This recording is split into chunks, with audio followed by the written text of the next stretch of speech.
अस्सलाम वालेकुम व्यूवर्स, कैसे हैं आप। उम्मीद करती हूँ सब खैरियत से होंगे। जैसा कि आप जानते हैं कि हम उर्दू कायदा 6 माह के अंदर अपने बच्चों को पढ़ना सिखाइए पढ़ रहे हैं।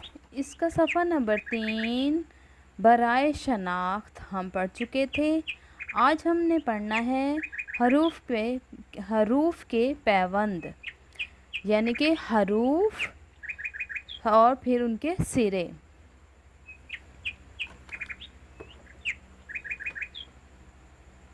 बे की आधी शक्ल बे अलिफ बा।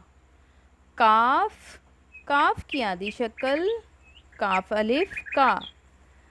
जीम की आधी शक्ल जीम अलिफ जा। गाफ की आधी शक्ल गाफ अलिफ गा। सीन की आधी शक्ल सीन अलिफ सा। लाम की आधी शक्ल लाम अलिफ ला। स्वाद की आधी शक्ल स्वाद अलिफ स्वा। मीम की आधी शक्ल मीम अलिफ मा। आइन की आधी शक्ल आइन अलिफ आ।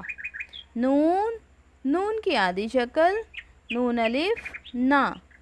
फे की आधी शक्ल फे अलिफ फा। हे की आधी शक्ल हे अलिफ हा।